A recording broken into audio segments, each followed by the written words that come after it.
Imagine this. You've just finished submitting your tender. You've written the final draft of your presentation. You've finished your webinar slides. You've invested real time and effort into this project. And you send the email or you hit publish and you wait and get nothing but silence from the other end. A handful of people might engage if you're lucky on socials, a few polite replies or likes, but not the essential outcome you need, the big break you want, the email that says, our people need this. We'd love you to speak at our annual event, or the major organization that distributes your work to their hundreds of thousands of members. This story sounds familiar, doesn't it? The waiting, hoping, and disappointment. You've felt this before, right? You've put everything on the line and got nothing back. And the silence isn't even the worst part. It's the gut-wrenching feeling in your stomach that maybe you've bet on the wrong horse. Maybe this isn't the direction for you, or even worse, who are you to think that you could aim this high? There's 3 reasons your pitches and presentations fall short, and I'm going to teach you exactly how to identify and fix each issue. It's not your strategy or lack of capability, and it's not despite what you might be telling yourself because you're not ready to stand on the bigger stages or you're not quite at the level you need to be yet. Most brilliant people have no idea that every time they sit down to create, there's 3 hurdles that they must cross, 3 giants that stand between you and the public recognition and dream stages that you want to stand on. And these giants were created by the people who raised you, the systems you survived, the society you live in, and the places that forged you. And each giant must be defeated before you can rise to the top. This episode is going to teach you how to recognize and overcome each one so that your message finds the people you most want to reach. I'm Lilia Tarawa, personal brand coach, and I help you scale your expertise onto the biggest stages in your industry. So whether it's your brand or your story, your beliefs or your business, this work is about unbecoming who you learned to be and remembering who you actually are. It's reclaiming your voice, standing in your mana or your power, and building a legacy built on your whakapapa, your story. It's not just branding. We break inherited patterns and rebuild generations. And if that's the work you're doing, hit that subscribe button, click that follow button, and let's get started. But why does this matter to you and your business? Well, being good at what you do doesn't automatically make you sought after. And I learned this years ago from someone I presented alongside at seminars. And he had a PhD, years of rigorous study, research, and discipline, one of the most credentialed person in almost any room he walked into. And he told me that the day he finished his doctorate, he realized his qualifications didn't mean shit in the industry. They didn't automatically translate into income. The marketplace just didn't hand him clients because he'd earned the tick, the highest academic credential in his field. He still had to go and build the personal brand. He still had to learn how to position himself, how to communicate his value, how to be found by his people who needed him. His credential was powerful, but only once he knew how to market it and build it into a respected, well-known personal brand. This is what most people with higher education don't realize. And it's why you can be genuinely excellent at what you do and still be invisible in the marketplace. We've seen it over and over with business celebrities like Gary Vaynerchuk and Richard Branson and Coco Chanel. These people didn't need an education to make money. These days, building a personal brand empire doesn't actually rely on higher education unless you have a highly specialist field where formal qualification is required. But in this modern day and age where humanity lives online, building a personal brand is fair game for anyone who's willing to learn to position themselves and put in the work to market and sell their services and products to their dream clients. So the future you're building toward, the stage invitations, the media features, the clients who already arrive knowing they want to work with you specifically, that future requires people to feel a real person behind what you're saying. And in the coaching industry, people are looking for connection more than ever, especially in the wake of a major global pandemic where people were separated. Clients aren't always prioritizing polished professionalism or credentials. They want leaders they can relate to. A raw and real person, someone who's, messy, who's paid for it with blood, sweat, and tears, who's paid for their knowledge and wisdom with their experience and now speaks from that experience.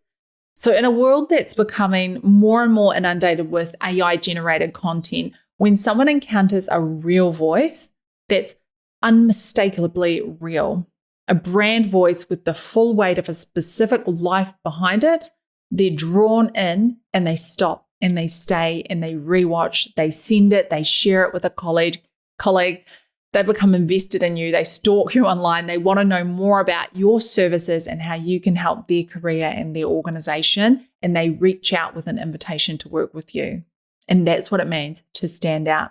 So you've had an experience like this before, haven't you, where you've felt pulled towards something someone created or a way that they're showing up. You felt they could help you, that you could trust them to get the outcome you need. And that's what this episode is going to help you build, that same magnetism. I'm going to walk you through exactly what's getting between you and the audience that's waiting for you. You'll learn why your message keeps falling flat, like it's not you, why you don't feel completely confident on stage yet. And by the time we're done, you'll know precisely what you need to change to start creating content, talks, books, and presentations that actually bring your full expertise, power into the room and showcase your authority in your field and carve out your spot in your niche. I'd like to share with you a version of me who had completely lost access to her own voice. So I grew up in a community of 500 people, very close community, religious community, where women's voices were really, really managed. There was a correct way to speak, a correct volume, a correct set of topics, the correct time, and there was consequences that quickly arrived for anyone who wandered outside those preset lines. And I was 6 years old when my grandfather read my school report aloud to the entire community at the mess hall. And then in front of everyone, in front of me at that dinner, told me that they did not want women like me. The church didn't want women like me.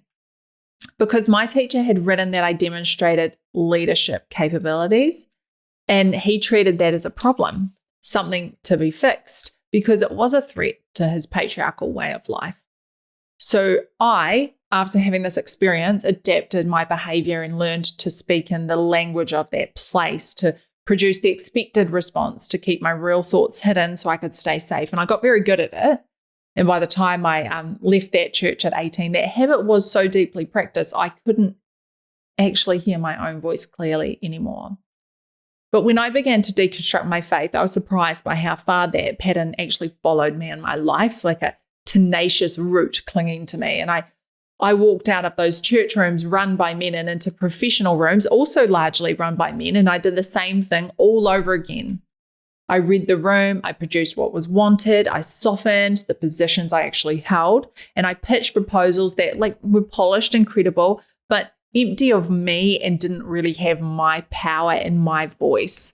You've done some version of this before too, haven't you? You know, walked into a room, sized it up, and decided that the version of you that was safest to bring was probably smaller than what you actually are. Keep the real version of your thinking somewhere, safer and quieter, and not speak out.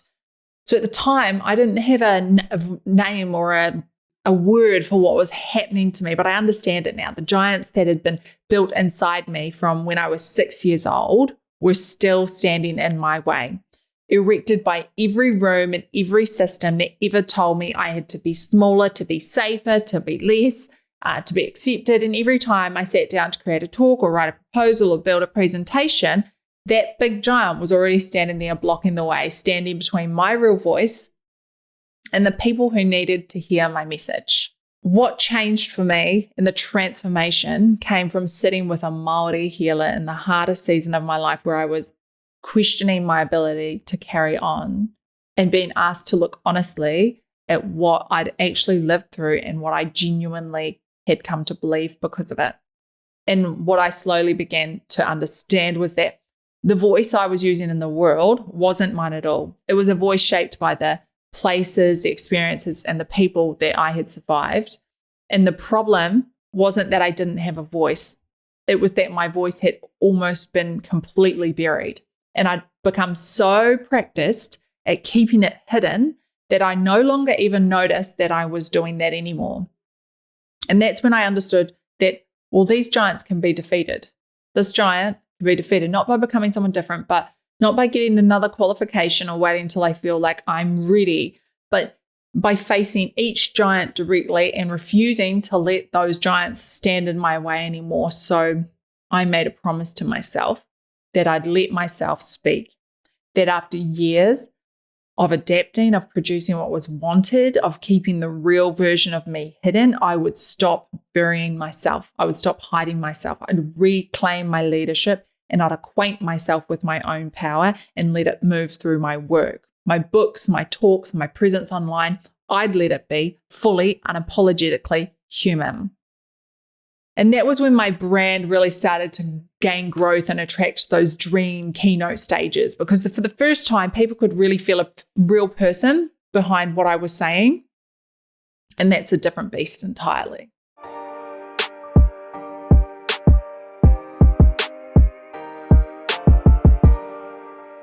So there's 3 giants standing between you and the audience you want, and the room you want, and the opportunity you want to land. And every time you go to walk towards those opportunities, these 3 giants are blocking the path between the real version of you and the people who need you most. And they were built by your past. They've been standing there so long, you probably don't even see them anymore. But once you can identify each one, you have the power to defeat it. The first giant stands between you and your story. My TEDx talk has been viewed millions of times, and I've thought a great deal about why. Because when I wrote it, I wasn't an experienced speaker or a polished communicator. I was just a woman in her 20s who just left a religious cult and was trying to make sense of her life. I didn't have a fancy framework. I had stories of moments that have changed me. A 6-year-old girl sitting at a dinner table while her grandfather humiliated her in front of 500 people. A teenage girl watching her best friend get dragged in front of a room of 20 men who were saying she was evil. A woman pulled over on the side of a dark road, unable to go on. So I didn't open that talk with a lesson. I took people inside those memories and let them find their way to the learning. The lesson arrived inside the story, not before it. And that's why a 20-something-year-old woman became one of the top 5 most viewed TEDx talks on the planet. My audience didn't just hear what I'd learned. They came into my world and lived it alongside me. The first giant stands between you and your story. So it looks like it's protecting you. It directs you to take the easiest path. It says to you that sharing your raw, specific, personal moments too vulnerable. It convinces you that sharing your story will risk your reputation and that clients are going to think it's too much and too unprofessional. So instead of sharing the truth of what you've been through, you step around your story and you deliver the point or the conclusion or the thing that you learned. But the thing you've learned, the point, the conclusion without a story underneath it has no proof. It's got no living pulse. And your audience will intellectually hear something in their head, but they don't feel it in their body. And that is how stories are remembered in our bodies. They're interested in what you have to say, but they're not invested emotionally. So they just move on without buying from you. You've made this mistake, right? Finished the presentation, removed the vulnerable part though, and cleaned it up, made it more professional, and then gone, oh, why didn't that room come alive the way I thought it would? So here's what you need to do before your next talk or presentation. You need to find a story, a moment from your life that feels uncomfortable to tell. The kind of discomfort that makes you think, is this too personal and will it make me look unprofessional? Would anyone even care about this? Like the thing you're doubting. That discomfort is actually a green flag. It means the story has real human weight behind it. It means vulnerability lives there. Something real actually happened. A life lesson was learned. Your audience will resonate with this because somewhere in your human experience, they can recognize their own. So you take that story and you build it into your talk as one of your main teaching points, not something you gloss over or this throwaway moment, but as the actual vehicle for the lesson. Let the story do the heavy lifting of your talk. Let the audience find the insight themselves rather than you just handing it to them on a platter. And this one little tweak will do more for your next presentation, your pitch, or the next thing you're trying to build than any qualification will.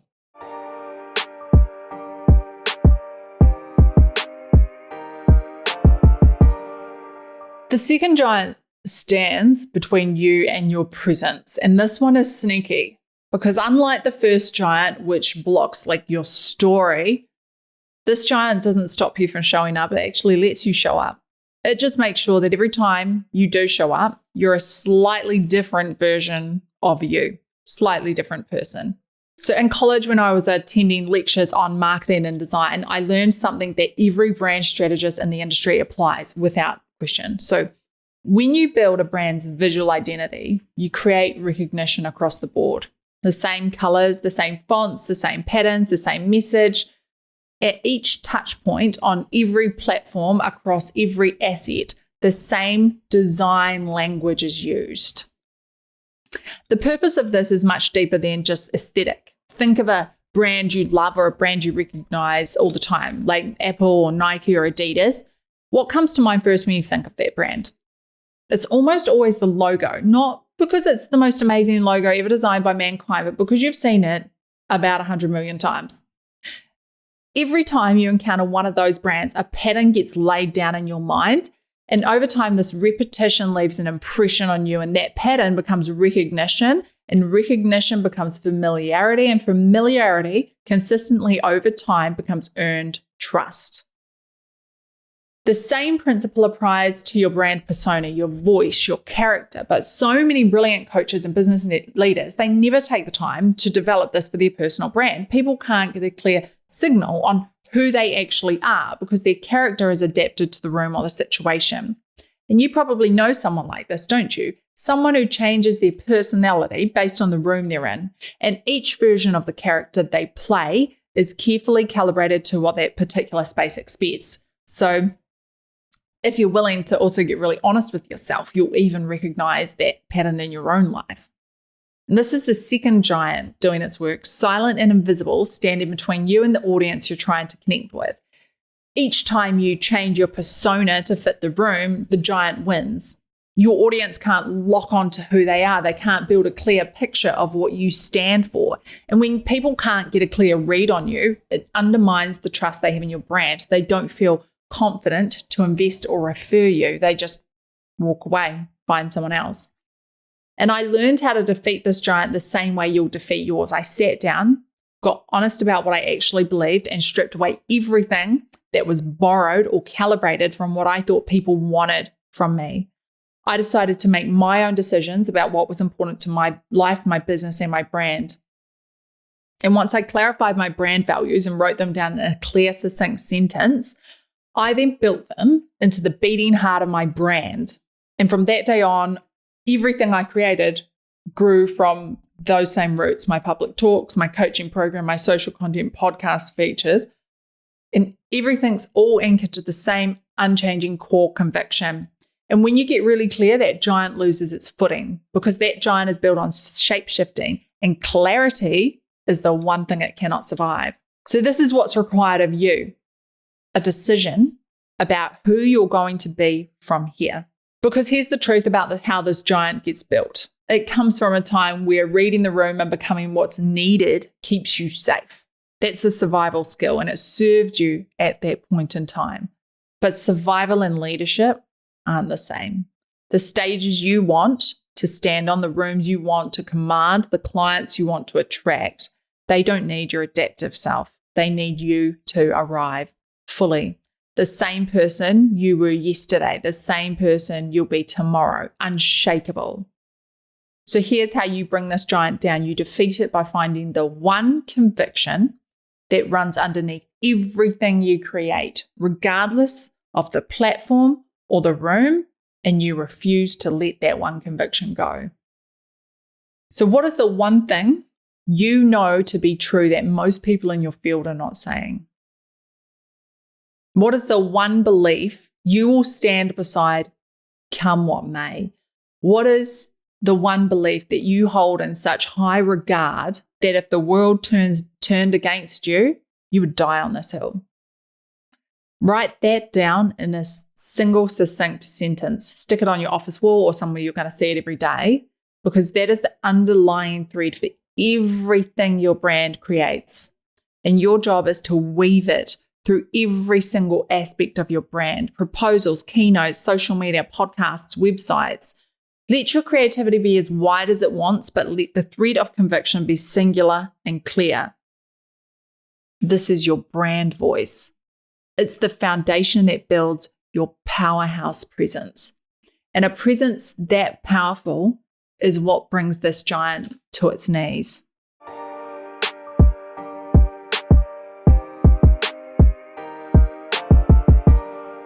The third giant stands between you and your nerves. So when I first started public speaking about my life, there was always someone in the back of my mind, usually someone I knew or I cared about, and who that character was kept changing depending on how old I was, the season of my life, what I was doing at the time. It might be a leader from my past, a family member, or someone in my industry, or a friend, someone who probably wouldn't have judged me at all. But the fear that they might was so incredibly real to me. You know exactly who that person is for you, don't you? There's someone specific standing in the back of your mind every time you go to take a risk or step outside of your comfort zone, telling you not to do it. You can't do this. You're not ready for this. So I know exactly where my giant came from. I grew up in a world where the fear of God was explicit and it's absolute. Every moment of every day, God is watching you. Every thought, every word, every private doubt is visible to this being in the sky who's keeping score. And the cost of getting it wrong isn't just disapproval, it's eternal punishment in hell. That kind of conditioning trains you to police your own mind. You live with the constant sense that you might slip up. You try to maintain a perfect holy state every waking minute, which is completely impossible and unattainable.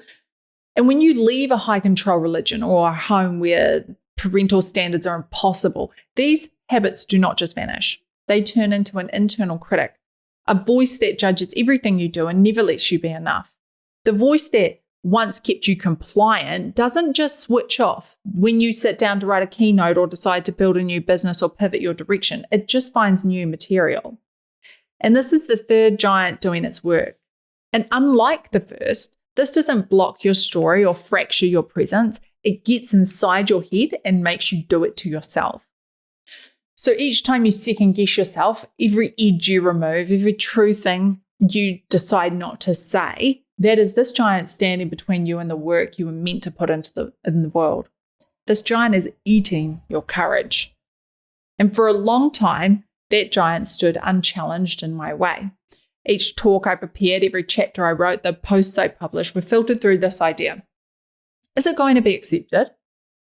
So for years, I softened what needed to be said plainly. I removed my edge. I made myself easier to accept. And the result was work that was technically solid but had no blood in it. Safe, forgettable, not powerful enough to change anyone's mind or make a real impact in this world. And the way I began to defeat this giant wasn't by silencing the fear or pushing through it. It was by seeing it clearly for what it was. I looked again at my life honestly and understood that those voices, the ones telling me I was wrong, that I was either too much or not enough, didn't come from truth. They came from systems that had mistreated me and needed me to stay small in order for the system to survive. And once I clearly understood this, I could make a different choice. Right now, there's something hard that you have to say, which you're holding back in your work, something that's never quite made it out into the open. And you defeat this giant by learning to interrogate the voices in your head before you let them make your decisions for you. Because not every voice in your head deserves a vote. Some of the voices love you. They want you to be seen, to be heard, to take up the space you've earned. But some of the voices were built by systems and people that needed you to be small. And they have been quietly editing your work, stealing your nerve for years without you even noticing. So when these voices rear their ugly head, your job is to stop and ask yourself this. Does this voice love me? Or is this voice trying to keep me small? Is this voice useful to me? Or was it born of a system designed to keep me powerless? Then make your decision. Choose the voice that is for you. That is how you bring this giant down, by knowing where this voice came from and deliberately choosing what voice you listen to. So we've got three giants. Each one's built from somewhere real in your past. The first one hides your story, convincing you that the raw, messy, human moment is too unprofessional to share in your work. The second fractures your presence because you're showing up as a slightly different person in every room because it's safe. So your audience can never really lock on to who you are. And the third giant sabotages your nerve, edits out the truest, most powerful things you have to say before they can reach the people who need to hear your message. And you can see them now, can't you? 3 giants standing before you. So you defeat the first by leading with the story instead of the lesson. You defeat the second by finding the one conviction that never moves and refusing to let it go. You defeat the third by questioning the critic. Does this voice love me, or is it trying to keep me small? When you defeat these 3 giants, what you put out into the world changes because you've changed. Your presentations, your website, your marketing copy, your sales calls, your consults, each aspect of your brand and business changes because you've changed. If your presentations were falling flat, now the real version of you, the one with the story, the presence and the nerve to say the true thing, enters the room. And that's ultimately going to change the work that you're creating and magnetize your dream clients. This is how you start attracting those emails, those invitations that say, we want you to speak. We want to feature your expertise. The media feature, the book deal, the client already knows they want to work with you before you've even said a word about your offer. This is what happens when the real version of you finally makes it through the door and into the room. You were always powerful enough. When you defeat these 3 giants, nothing is blocking your way.